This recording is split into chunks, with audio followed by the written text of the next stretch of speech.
ማታ እግዚአብሔር አንድ ራእይ እያሳየኝ ነበር። ያ ራእይ ምንድን ነው? በምድሪቱ ላይ ትልቅ አፈር ቁልል አፈር ተከምሯል። ልክ ይሄ ሁለተኛ ነገሥት ምዕራፍ ቁጥር 19 ላይ ያለው አይነት መልእክት ነው። ቁጥር 19:32 ላይ ነው። እንደዚህ አይነት ድልድል አፈር አይሆንባትም፣ በኢየሩሳሌም ላይ የአፈር ድልድል አያደርግባትም ማሶር የሚል መልእክት አለው። ልክ እንደዚህ አይነት አፈር ይታየኝ ነበር እና ምድሪቱ ላይ ትልቅ አፈር ተከምሯል። ብዙ ሰራተኞች አብረውኝ ይመጣሉ። ያንን አፈር ይዝቃሉ፣ ያነሳሉ፣ አፈሩን ይዝቃሉ፣ አፈሩን ይዝቃሉ፣ አፈሩን ይዝቃሉ። ማልቅ አፈር እኮ ነው። ቁልል አፈር ረጅም ዘመን የቆየ የተቆለለ አፈር ነው እና መጨረሻ ላይ ዝቀን እናነሳና መጨረሻ ላይ ስንደርስ ከውስጥ አዲስ የቤት መሰረት አለ። ካፈሩ ስር ገና አዲስ የተገነባ እኮ ነው።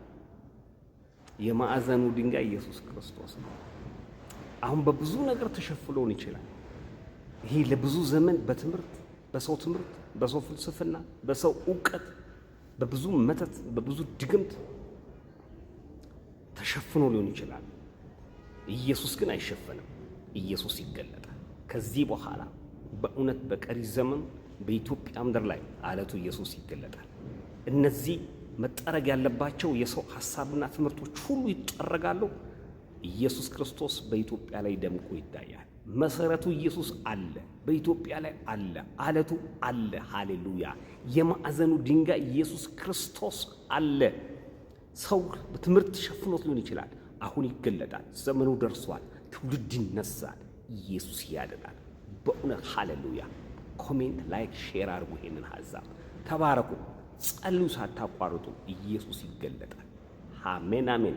የሰው ትምህርት ይሻራል። የሰው ፍልስፍና ይሻራል። የሰው ዕውቀት ይሻራል። የትኛውም ትምህርት ይሻራል። ኢየሱስ ግን ደምቆ ይወጣል። አለቱ ኢየሱስ አለ። አሜን አሜን።